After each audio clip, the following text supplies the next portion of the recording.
The Unnoticed Visitor. Chapter 1. The Mysterious Neighbor.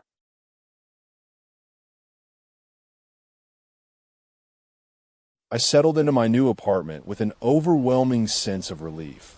Finally having a place to call my own after years of living in shared dorm rooms and cramped college housing.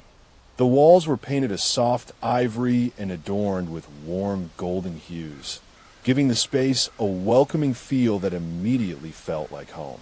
As I explored each nook and cranny, memories of my childhood flooded my mind. Laughter filled Sundays with family gatherings around the dining table and late night conversations with friends sprawled out on worn couches. My eyes landed on the large window in the living room, its view overlooking a quaint courtyard filled with blooming cherry blossoms. I could almost hear the distant hum of children playing tag, their laughter carrying through the air like whispers from another world. This place promised solace and peace, a fresh start. The first few days passed uneventfully, the rhythmic clinking of dishes in the kitchen my only companion at night as I cooked and dined alone. But on the fourth evening, a tap at the door shattered the silence. I pulled open the door to a tall, lanky man with unruly brown hair framing his face. His eyes seemed to hold a knowing depth that made me step back involuntarily. Welcome to the building," he said with a warm smile as he extended his hand. "I'm Jack," he introduced himself, and I took it, Lila. He was polite, if not overly friendly, but there's something about him that left an uneasy tingle on my skin. A passing neighbor in passing became common, our brief exchanges turning into awkward smiles. But then there were nights like tonight when I'd catch glimpses of him lingering outside my window or hunched over his kitchen counter under the faint glow of a single bulb, lost in thought. My curiosity piqued. It started with small things, a misplaced book here, an open cabinet there, and Jack would always be nearby to help, offering assistance with practiced ease. His knowledge of every aspect of my life was disquieting. How did he know I preferred chamomile tea and hated clowns? It wasn't until he asked about the antique locket I wore that chills raced down my spine. "You once had a grandmother from Germany?" His words echoed an unspoken memory, one I couldn't quite grasp. "Don't mind me, just unpacking," I mumbled, but his presence lingered long after he left. Night's shadows crept in as I curled up with a book, the apartment a cocoon of quiet. A tap interrupted my reading once more. Jack stood there again, this time with a steaming cup of chamomile tea and a small box on the tray. "Thought you might need this." His eyes flashed to something behind me before I turned around. No one was there.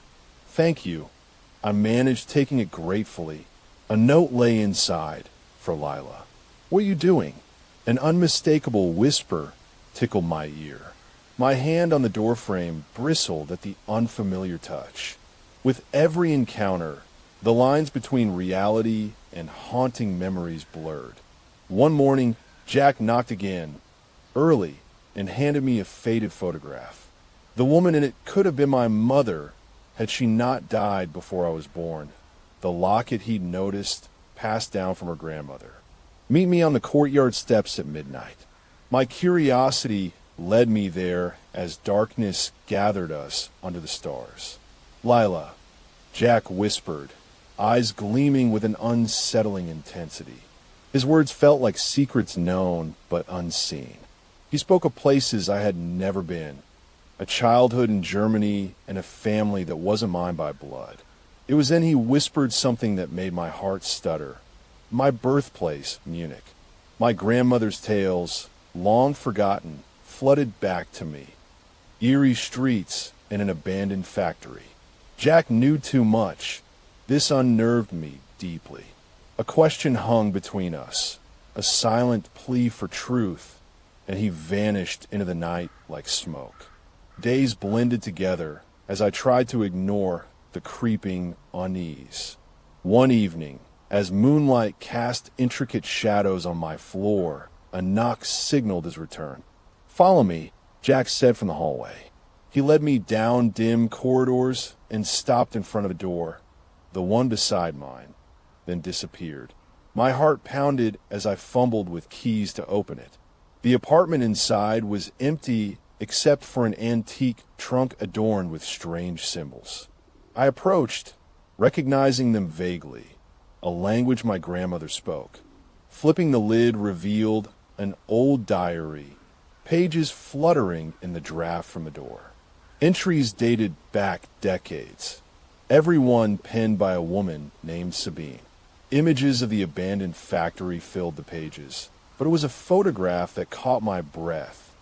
Me as a child, standing beside her on the very same crumbling structure I had never seen. Jack emerged from shadows behind me, eyes glinting. "Know your family's dark history?"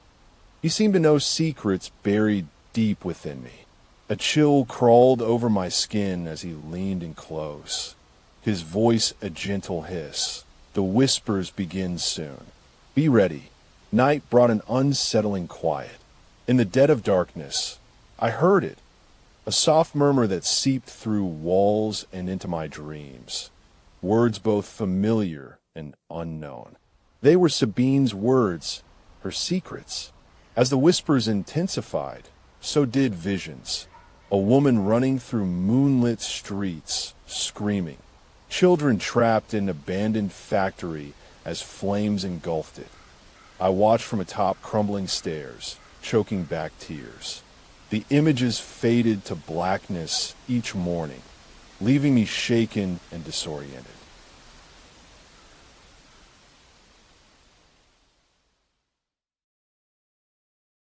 Chapter 2. The Whispering Walls.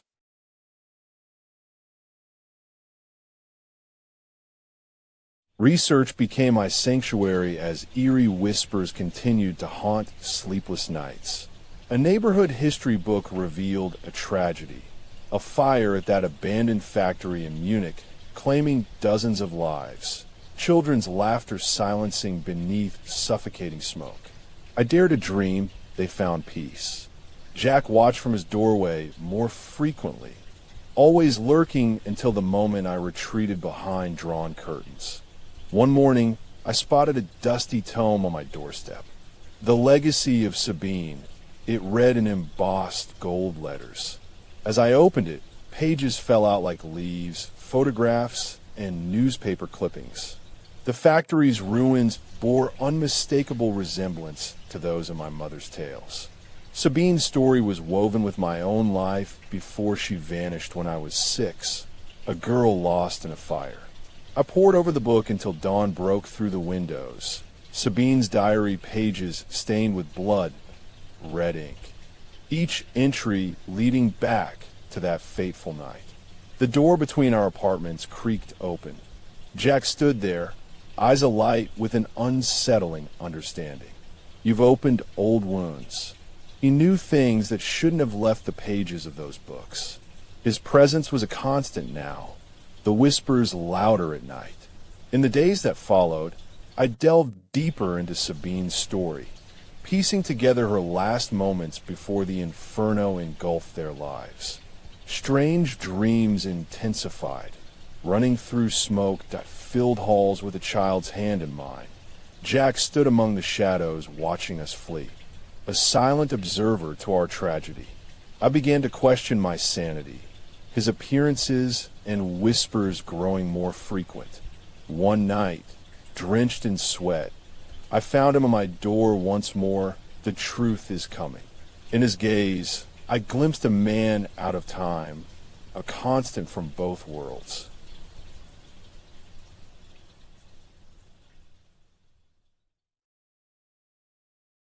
Chapter 3.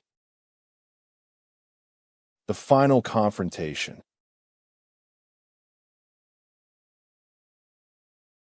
With every new discovery, our encounters grew more unsettling. I confronted Jack, demanding answers in the courtyard where it all began. Sabine's fate and my connection to this macabre legacy. His eyes shimmered with a knowing that chilled me to the bone. Your mother never told you. In his embrace, the weight of years settled on my shoulders. Sabine lived, rescued by him. She perished in flames trying to save children.